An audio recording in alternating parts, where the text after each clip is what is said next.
Good morning, everybody. Welcome to Chalk Talk. I'm your host, Kim Davis. Happy Tuesday. Today is Tuesday. He's lifted. How about that? February the 6th. And I'm going to apologize in advance that I sound a little bit nasally. I have come down with a little bit of a cold. Nothing major, but that's why my voice sounds this way. So I'm working on it. But welcome, welcome, welcome to Chalk Talk. I am super excited that you are with me. Make sure that you drop something in the chat to let me know that you're here. It's always good to have you in the studio live. And for those of you who join and watch the replay, I'd like to hear from you as well. Hey, good morning, Carolyn. I hope that you're safe out west. I know that there are there's a lot of rain and lots of floods and stuff out in California. So hopefully you are high and dry, my friend, and taking every necessary precaution and taking good care. Need you to be safe and sound out west in all that water. I've seen it. In fact, I was just made the decision this morning that I am not going out to the Super Bowl in Las Vegas, only because the weather's nasty. It's a little cool, and also it's because I'm a little under the weather. So I'm not gonna push it and chance it. I'm gonna watch it from here. Listen, finish this book that I promised you guys all that I was going to get done this year, and I will be doing some Super Bowl stuff. Follow me because I may have a few Super Bowl snack ideas for you over the next couple of days, things that you can prepare, pardon me, for your Super Bowl party. Great, you're safe. I'm glad to hear that. And stay at home. I'm glad that you're able to do that. I was listening this morning, Carolyn, and they said that you guys have gotten as much rain, I guess, in a couple of weeks, or maybe even less time than that, than you usually get in an entire year. Wow, we know we don't see lots of rain out in California, so we're used to it here in Southeast Texas, but it's a whole different ball game out west. So definitely do take care, and glad that you were definitely doing that. All right, so listen, it is Super Bowl week, everybody. We're going to talk about the Super Bowl. I'm going to let you tell me who you're picking. What do you think is the better story? Is it that Patrick Mahomes would win a back-to-back Super Bowl title, his third overall, which gets him a little closer to Tom Brady's number of 7? Is that the best story to you? Is that the best story? Or is it San Francisco 49ers and Brock Purdy, Mr. Irrelevant, him leading the 49ers to a Super Bowl title? What is the best storyline? I'd love to know what you think. Put it in the chat. And also, who you picking? Who you pulling for? It should be interesting. It is, there's storylines all over the place, and that's one of the cool things about Super Bowl Sunday. What are you looking forward to most on Super Bowl Sunday? I know that one of my sisters is looking forward to the Puppy Bowl. That she's like, well, where is that going to be? And so I'm like trying to find it. I think they have something on some other channels, but I also think it's a part of the actual pregame stuff at some point throughout the day. So that's what she's looking forward to. Other than the game, what are you looking most forward to for Super Bowl Sunday? And leading up to the week, there's some other really cool things happening. The gospel concert, the NFL gospel concert that I got a chance to work with that organization back in 2004 when I worked with the Super Bowl. As Vice President, Melanie Few has been putting on that event each and every year, does a fantastic job. It's televised. It will be on CBS on Saturday night. It's interesting because back in 2004, when it was here in Houston, we helped to negotiate a deal to carry it with the local CBS station. Now it is a part of a national broadcast. So well worth it. If you've not seen it, that comes on Saturday night, and they have the NFL Gospel Choir, some other greats. I think Cedric the Entertainer and Tachina Arnold are the hosts. So I'm super excited and proud of Melanie Few, who has been doing the heavy lifting and hard work of this Super Bowl festival, the Super Bowl gospel event, for many, many years, and she continues to do that. So kudos to Melanie for for carrying the weight and carrying the load, even when she didn't always have great support. she's made it through. There's something about you guys. There's something about being consistent, even when it doesn't look great, when you don't have other people supporting you or entities supporting you, and you just keep pushing through. You just don't quit. And Melanie is an example of that. So that's one of the things happening this week. I look forward to seeing it. Also on Thursday night, the NFL honors. There are a few, for those of you who are Texans fans, for those of you who are in the Houston area. I know I have a large part of the audience that happen to be Houstonians. We've got some people who are going to be in the room and could walk away with awards. Rookies, quarterback CJ Stroud, and defensive lineman Will Anderson Jr. Of course, CJ Stroud is up for Rookie Offensive Player of the Year. Will Anderson Jr. is up for the Rookie Defensive Player of the Year. And D'Amico Ryans, the head coach, is a finalist for Coach of the Year, as is Bobby Slowick, the offensive coordinator. He's a finalist for Assistant Coach of the Year. So, listen, the Texans could walk away with a lot of hardware on Thursday night at the Honors Award. So there's a lot happening this week. There's a whole lot more that goes on around the Super Bowl, but I just wanted to mention those few pardon me, those few local connections. So that's what's happening around the Super Bowl. We'll get into the matchups in a little bit, but before we do that, I want to put a pin in talking about the Super Bowl and that preview and football and hop over to talk about the Houston Rockets, because we are immersed in basketball season, right? The Houston Rockets are on the road. They have not done well on the road this year. They've struggled on the road. In fact, I'm pulling up their schedule. They're on the road right now. They're on a road trip. They just finished a homestand where they blew out the Lakers. Let me just go back to what the Rockets have done of late. They lost. Here's their schedule. They lost last night in Minnesota, 90 to 111. And they tonight will play. No, that wasn't last night. That was Sunday night. Tonight they play at Indiana at 6 p.m. So last week at home, they played the Lakers, where they blew the Lakers out 135 to 110. That was with AD and with LeBron James. Then they lost. They got, they lost at home to the Pelicans on Wednesday night, 110 to 99. And then they had a big win over the Raptors on Friday night, 135 to 106. So they started their road trip. They have 4 games on the road before they come back home on Monday night to face the Knicks. Then they go to Memphis for a game before they take some time off for the All-Star break. So Minnesota on Sunday. Tonight they're at Indianapolis. They're in Toronto on Friday, and then they're in Atlanta on Saturday. The Rockets currently, let me just pull up these numbers. So currently the Rockets are 23 and 26. So they're 3 games under 500. They're in third place in the Southwest Division of the Western Conference. New Orleans leads the division at 29 and 21. Dallas is in second place. They're 27 and 23. The Rockets are 23 and 26. If the playoffs were to start today, I just kind of always like to give some perspective about how are they doing. They would be in the 11th spot, right? You got to get to 10 to get into the play-in. So Utah is at 10, at 25, and with a 25 and 26 record. The Rockets are at 23 and 26. The Lakers are 27 and 25. So listen, there's a lot of space. They are definitely they're in the neighborhood where they could, a play-in spot is definitely a possibility. They're going to have to win some games on the road, right?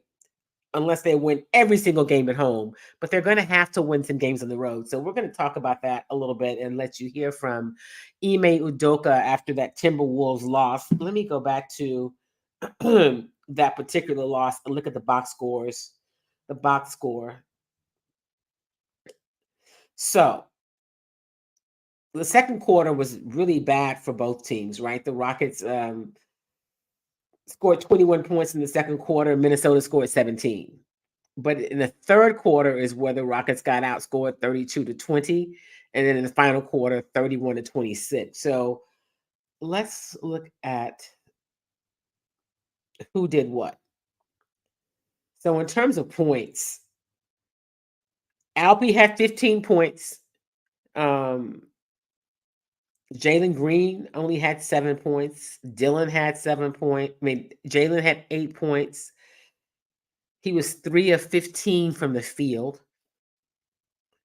Dylan was 2 of 7 from the field. He had 7 points. Jabari only took 4 shots. He was 1 of 4. He was with 3 points. And Fred Van Vliet had 11 points. Off the bench, Jeff Green had 15 points. Holiday had 15 points. What did Cam Whitmore? Cam Whitmore had 14 points. He was 4 of 13. Listen, Cam Whitmore has never seen a shot he didn't like. I mean, you can't even be mad at him, right? He is instant energy off the bench, and they speeded up.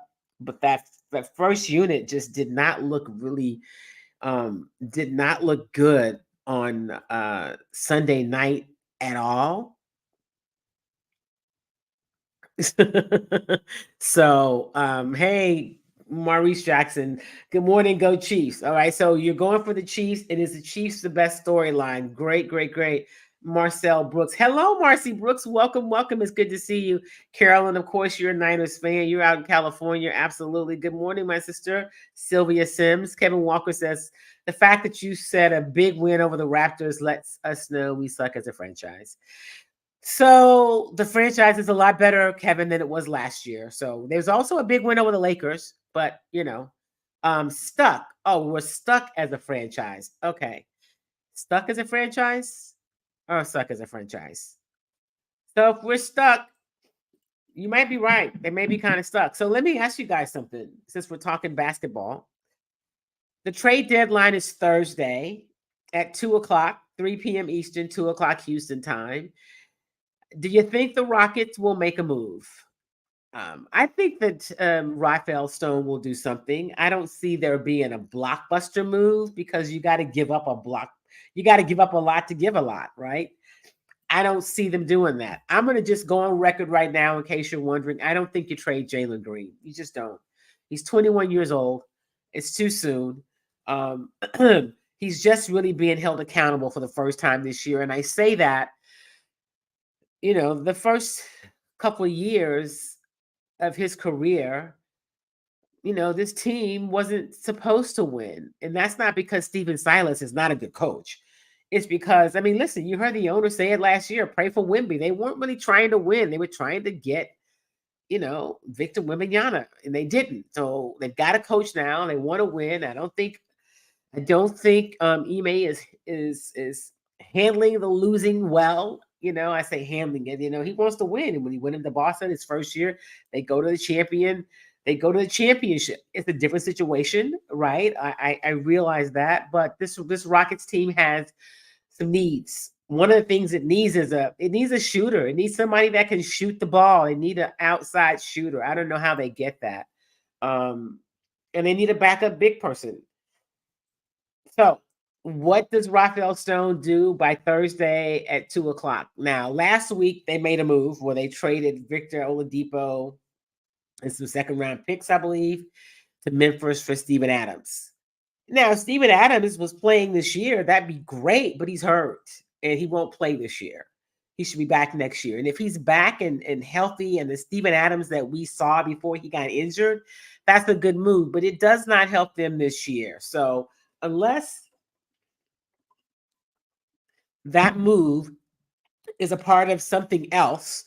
I was on Stan Norfleet show last Friday over at Sports Radio 790, and we talked about it. And I said, Stan wasn't a real big fan of the move, right? Because they gave up these second round picks. And some people argue, well, what do you get for second round picks? There have been some good second round picks that have come in and been productive. And so I'm less concerned about the second round picks as I'm more concerned that you made a move that doesn't really have anything to do with this year, because you need to do something that impacts your roster this year. So unless that move is something that Rafael Stone is going to use Kevin Adams to package with somebody to make a move before Thursday, I have no idea. I'm watching just like you guys are. If you have a thought about it, or what move they could make, I heard people say, "Oh, they should trade Jalen for um, Kel Bridges." Yeah, why would they do that? Why would they trade Bridges? I mean, that's not going to happen. They're just not a. I don't really know what they can do, but they also don't pay me the big bucks to figure it out. But I know what they need. They need a shooter, and they need a backup big man. I'm gonna let you hear from Ime Udoka after that loss against the Timberwolves. Okay, let me.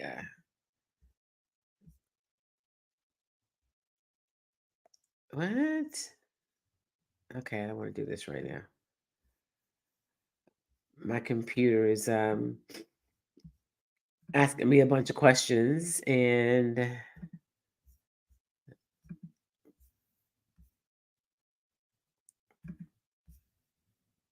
against inside. Was there a reaction to their rim protection that also led to a lot of misses and other things? Or was the lack of reaction was not making the easy play, making the easy pass to a teammate, and driving into a crowd or trying to play through double teams. And 4-point game and a half, we talked about was all the open shots that we left on the table by driving into the crowd. Number one team defensively overall, but top 5 in packing the paint, protecting the paint. But they give up other things. And so when you're down 4 at half and you feel good about where you could be if you do the right thing and you come out and do the exact opposite, which is shoot more in the crowd, try to beat double teams. Obviously, that's what you get a 32 to 20 point quarter when it could be very different if you keep it simple. Cam had another night where he was able to make a big impact in a short amount of time. What did you see from him? I saw some, especially in the first half, I saw some shots that you need to make the extra pass to teammates. He got to go in a little bit late, kind of when it was out of hand. But the message is do the right thing from the start, and you're not at that deficit at halftime. So I think it's just at some point we have to make a decision who we're going to be on a nightly basis. Play great defense one night, play unselfish basketball one night, and then revert back to things that don't bring us success. And so there's got to be a light bulb moment at some point where we do something consistently, or else it's going to be this back and forth all year. So that's Ime Udoka. And as you can tell from that clip, the post game of the Minnesota game, Cam Whitmore is he's a ball of fire off the bench. Like I said, he's never met a shot he doesn't like. But I don't think Ime is excited about how they're going about business. And like he said, at some point, you have to decide who we're going to be. Now, let me ask you guys a question. They started the season and we saw that they were definitely better defensively. They are better defensively because they were so awful defensively before. We know that to play good defense, a lot of defense comes down to desire, right? You got to want to play defense to be good at it, and you got to work at it. Do you think people are figuring out what they're doing defensively, or is it because they're just so inconsistent that they're not able to, that people are able to match what they do? I don't know that they're just like, okay, we figured it out, because if they figure it out, but you're executing it, doesn't matter if they figure it out. I watch this team and I feel like there's some habits that I saw from this team in previous seasons where you get to a point and you're like, but can they pull it out? It got to early in the season. It's like, oh, okay, you look like you see them play and they're in a game and they get ahead and you're going, oh, they could actually win. Or they're playing from behind a little bit and you go, this team might be able to pull this one out. Well, now you're having the conversations like you had with the previous seasons. So what's really going on with them? So Kevin says no move is currently the best move. No move is going to make this team a contender. Don't just move players to move them. They're still too dang young. Inconsistency is a coaching flaw. Interesting that you say that, because everybody wanted to act like the problem with this team was, you know, Steven Silas. I'm not saying Steven Silas is, was going to be coach of the year. I thought they had some roster issues. I also know that Steven Silas was a little handcuffed with what he could do, right? Because of what upper management and ownership wanted to have happen. And so now there's Ime, who I think has pretty much autonomy about how he runs this team. So you say it's a coaching flaw. I'm kind of with you, Kevin. I don't believe in just making a move for the sake of moving players. They are young. And so how do you build? Do you wait to go in the off season and spend money with another free agent? Because if you talk about the draft, that's going to be another young player. Like if you draft somebody, that player is going to be young. You're still very, very young. We're talking about Jalen Green, which is why I say, even though people were are like, oh my God, he's just not growing like he should and trade him. I felt like it was way too soon. He's 21. That it's just too soon to give up on him. I played a clip last week that from Fred Van Vliet that said, Jalen is for the first time really being coached and held accountable and really being, coached real basketball or in a real system, so to speak. I'm paraphrasing, but this is the first time he's been coached in a system and held accountable for what he does on the court and given real coaching and basketball direction. So, he's making some strides. None of them look good on Sunday night. If you look at the box scores, you see the points.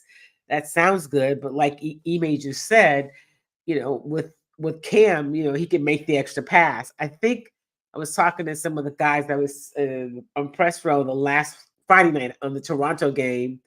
Going into that game, Cam Whitmore was averaging 0.4 assists a game. Like, I mean, he ain't really passing it. That's not what he does. He's gonna shoot it. So he did. Yeah, he did get an assist that night. So I don't know. I have to go and I could pull it up. It's not that important. Maybe he's closer to 1 now, but probably not. Maybe he's closer to 0.5 or 0.6 assists. I don't know. But the point is, he's not really trying to pass the ball. So yeah, if you're looking for that, that's good luck. Let you hear from Jalen Green, who, didn't have his greatest game, has been playing well of late. Again, the starters just really all struggled in that game. Here is, let me go here. It's Jalen Green. And let me.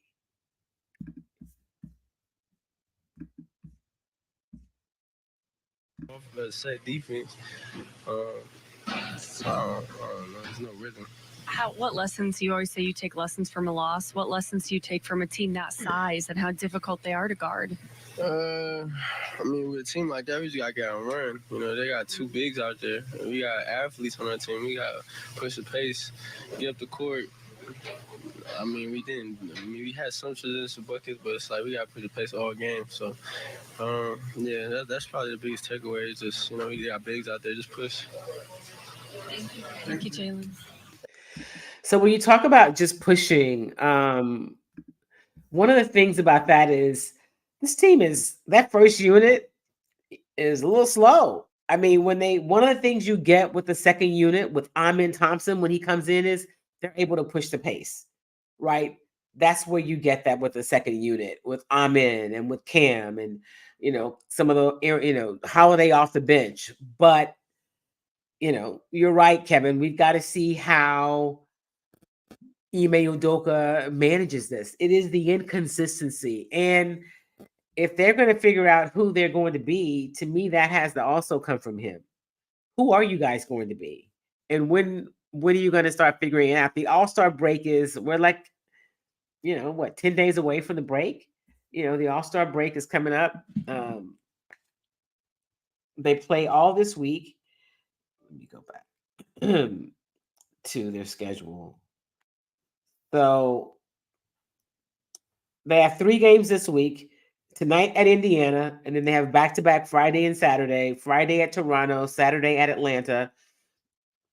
They play the Knicks on Monday night, and then they play Memphis in Memphis on Wednesday. Then they're off for a week. They're off for actually 8 days. They will play in New Orleans before coming home for back-to-back and playing Phoenix. So the All-Star break starts on after the 14th. Jabari Smith Jr., I think, is playing in the skills competition at the All-Star game. He's the only one. Alpi did not get selected. Alperen Şengün, rather, he did not get selected as an alternate. And Cam Whitmore did not get selected in the Rising Stars game. He felt a little slighted. He told us so on maybe Friday night after the Toronto game. Somebody asked him, do you feel slighted that you didn't get selected? And he said, yeah. He feels slighted going back to the draft, right? That he dropped all the way to, 10, 20 where he dropped?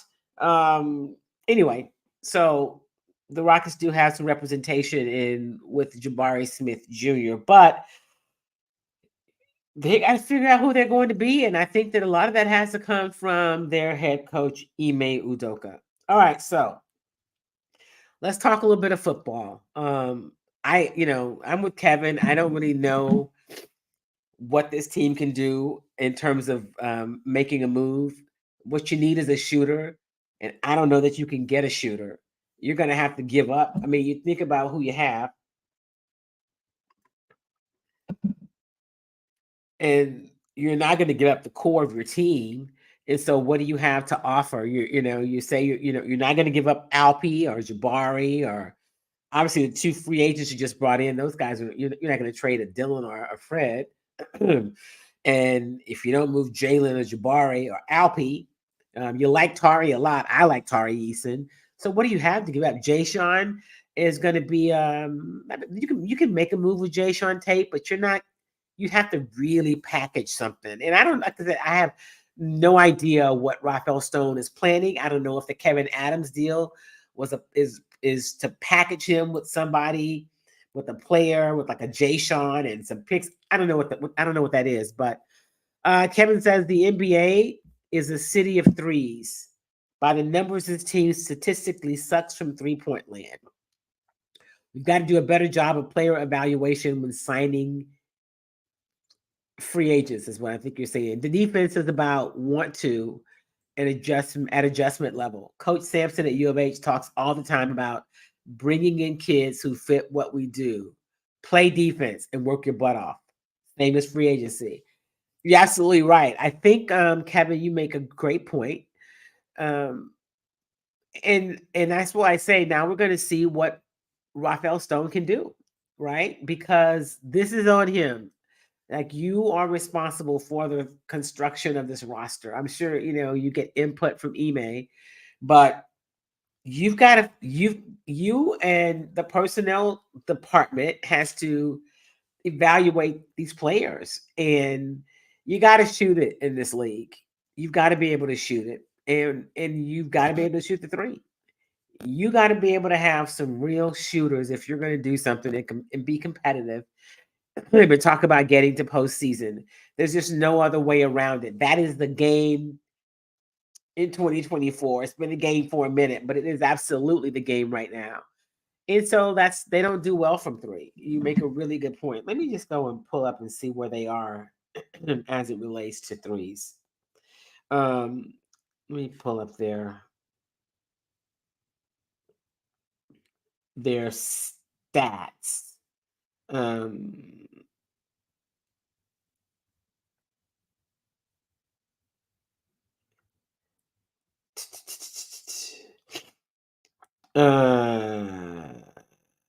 Okay, I'll have to bring it. I'll have to get it to you because I'm not on my computer. I can find it easier,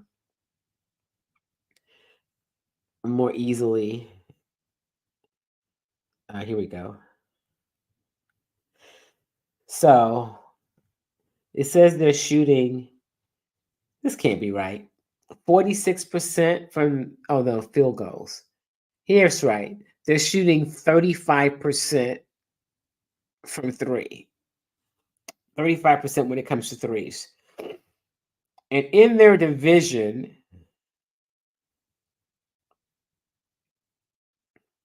trying to see how that stacks up against everybody else. So the Mavericks are shooting 37%. The Pelicans are shooting 38%.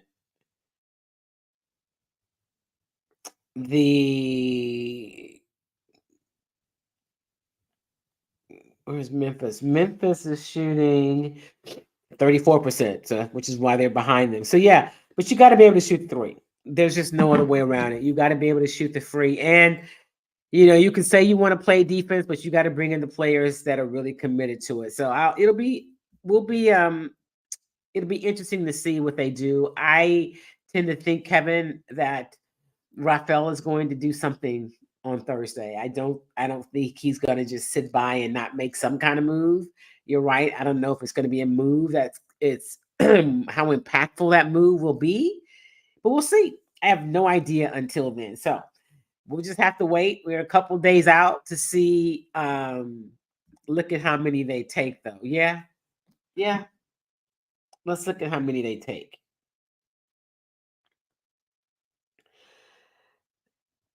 They do take a lot. Let me go back. Let me just look at the game from Sunday and see what they did. Oh no, that's Pacers. I don't want the Pacers game. I want the Sunday game. So on Sunday,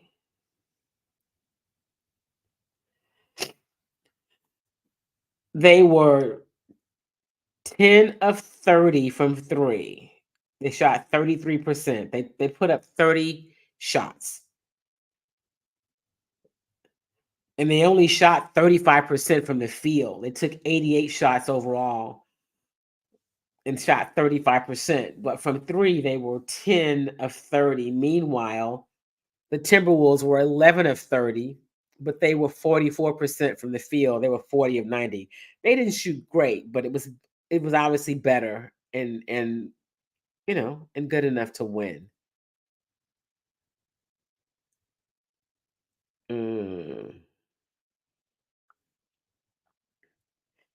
Yep, they shoot. They've got to get better, and they've got to take better shots, and they've got to get better with their ball movement. That's been one of the things. And so when we kind of joke about a Cam Whitmore who comes in and he's instant energy and he makes some shots, but he's not making the extra pass, right? You heard Ime say it, and that's frustrating to him because he does give you this boost and this energy, but what do you give up for it, right? So we'll see. We'll see what happens. We'll see where they are. They are right there. I mean, this team is not ready to contend. I think that Tillman and Ime certainly want and expect them to be at a place to be at the play-in tournament level. The way they started this season, I thought, oh, okay, well, maybe they could get to the play-in. That means you got to be at what, 7 through 10 in terms of the standing in the West, and they're at 11. So they're not out of it, but they're going to have to do some things differently. Okay, let's talk about what's happening in the NFL. What storyline do you guys think is the best, right? Who was it told me earlier? Kansas City Chiefs. Carolyn, of course, is a Niners fan. She lives in California. Maurice Jackson said, "Go Chiefs."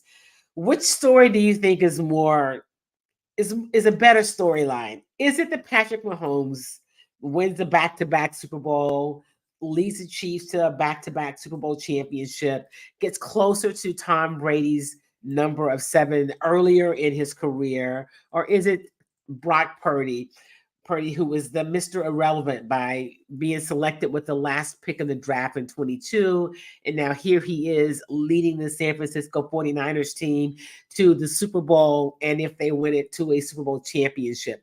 what is the better storyline to you? Like, what would you rather see happen, right? That's one thing. And what do you think will be the keys to winning this week? We know who Patrick Mahomes is. We know that it's very difficult to count him out. And going into the game, let me see what the line is now. The line had been 2 points, which is kind of a pick 'em because it's less than a field goal. The 49ers had been 2-point favorites. Let's see what the line is now. They are still 2-point favorites. So, 2-point favorites to me, it basically says kind of pick them. That's less than a field goal. We'll see. We'll see. Who you guys taking, so we can come back next week and see how you did. It's difficult to pick against Patrick Mahomes, right? Because whenever you think, yep, this is the time, right? This is the year he does something Mahomes like, because that's just who he is. I'm just going to tell you, I'd like to see the 49ers win. I just would. I'd like to see them win it. I'm not mad at the Chiefs for winning again if they do.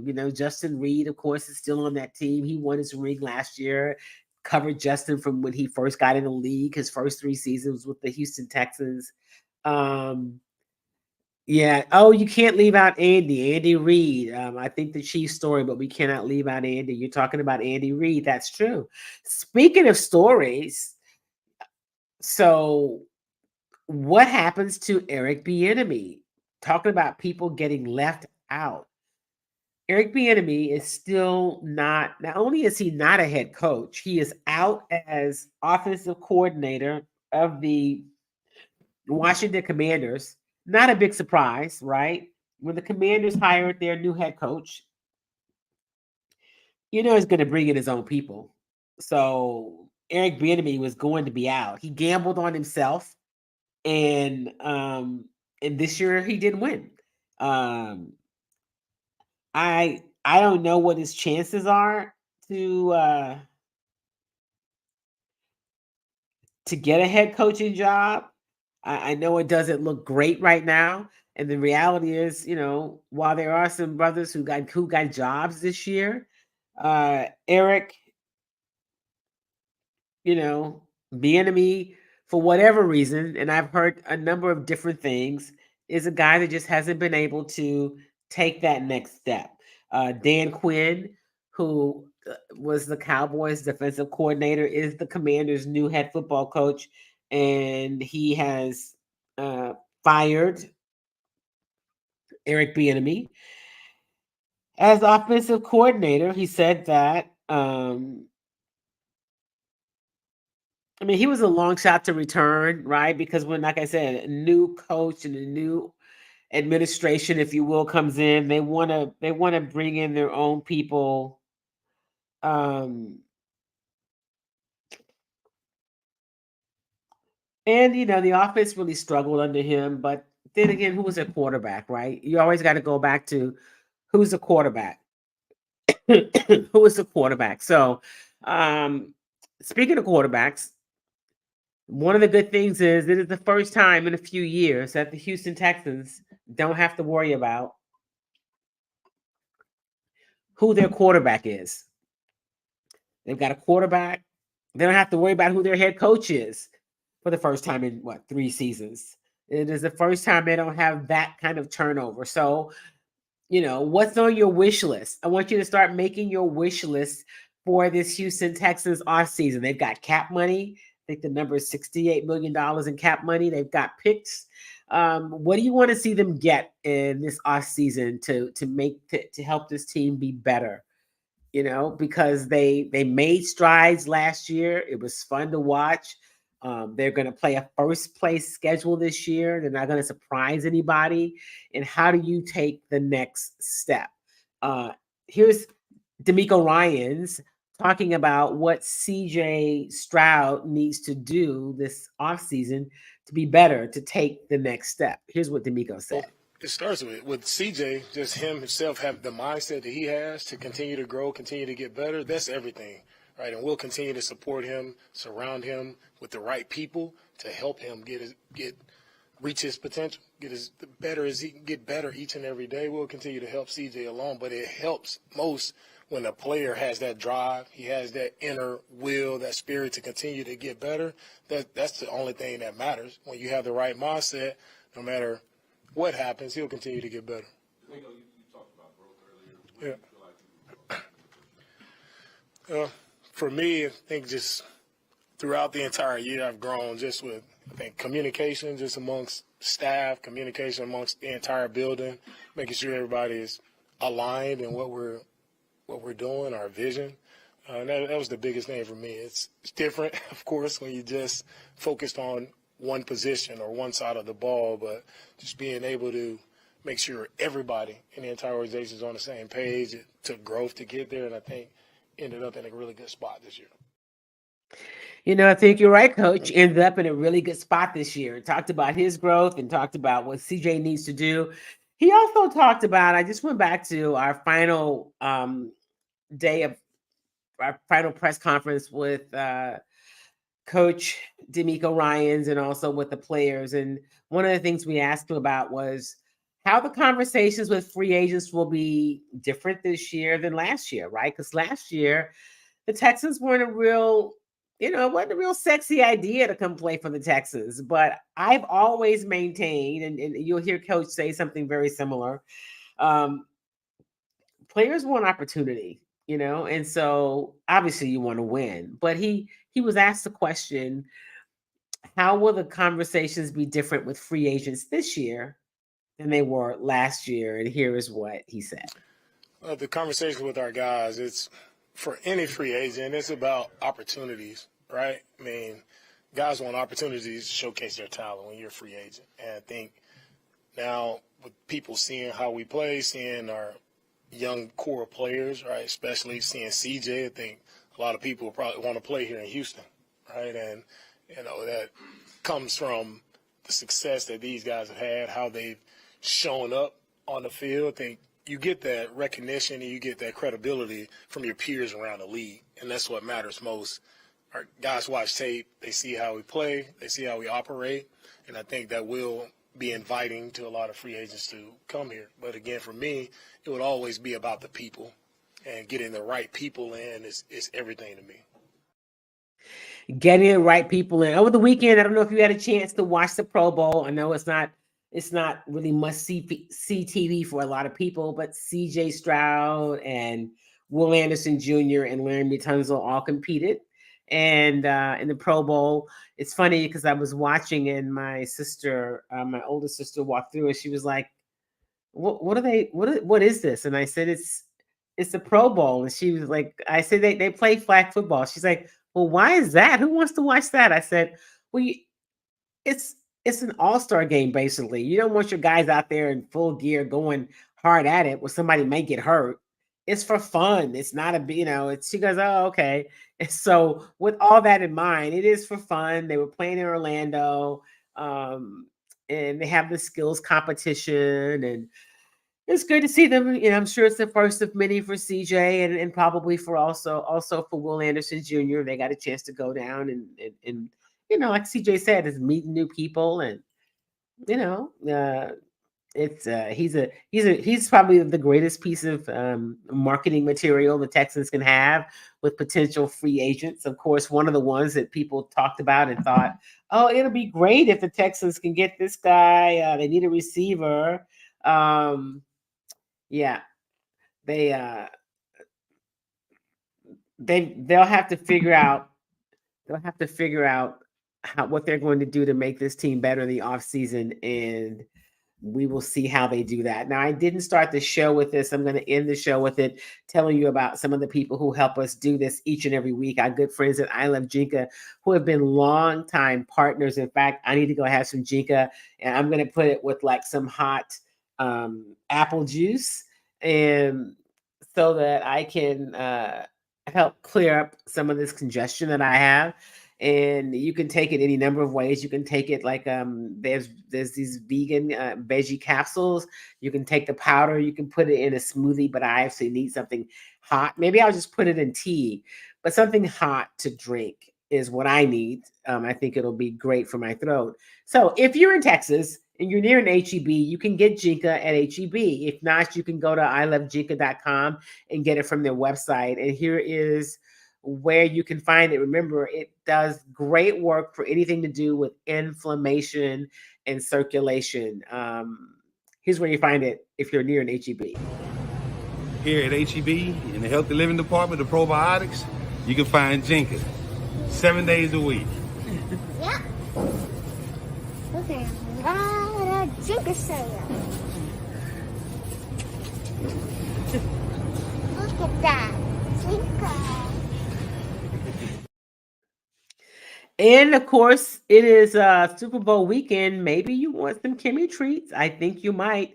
You can get your Kimmy treats. They're totally stocked over at Sunshine's Vegetarian Deli. If you're in Houston, you can go into the store over to the Medical Center on Old Spanish Trail. They've got the vegan popcorn. They have the Kimmy bars.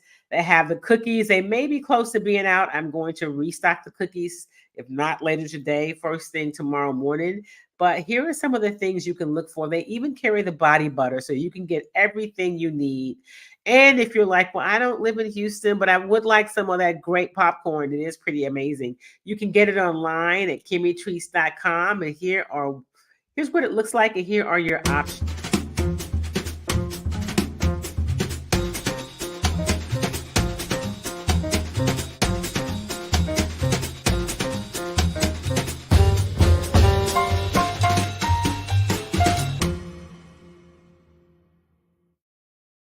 So the flavors are ghost pepper, truffle, and chili cheese. On special occasions, I make the caramel. I don't make it all the time. I made some for a friend.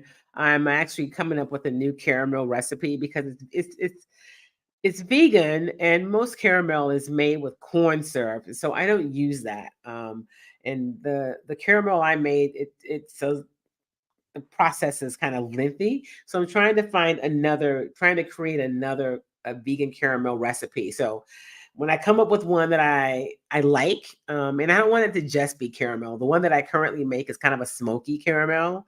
So it's not just caramel because I mean, like, what's exciting about that? Other than it's clean, right? It's clean. It's not like got a bunch of junk in it. Anyway, as always, thank you for being a part of the Chalk Talk tribe. We've got elections coming up. There's primaries all around the country, definitely in the state of Texas. As always, I'm encouraging you to vote. It is not just your right, it's also your responsibility. I'll never tell you who to vote for. I'm always going to encourage you to vote. Start looking at the candidates. There's lots of judges on these ballots. Check out the judges, check out the candidates. Remember to vote your values. People, it matters. Your vote counts. If it didn't count, they wouldn't try so hard to keep you from having it. I'm telling you, you got to vote. With that said, I'm Kim Davis. Thank you for being a part of Chalk Talk. I'll see you next Tuesday right here at 11 a.m. Follow me across all my social media platforms. I'm doing little Black History updates. I even did kind of a reintroduction yesterday because some people asked me, some of you like, well, what is it that you do, Kim? So if you follow me on Instagram, it's there. I will also post it on Facebook and LinkedIn, but you can see it. And if there's some ways that my business can help you or your business, let me know. Until the next time, make it a great week. Peace.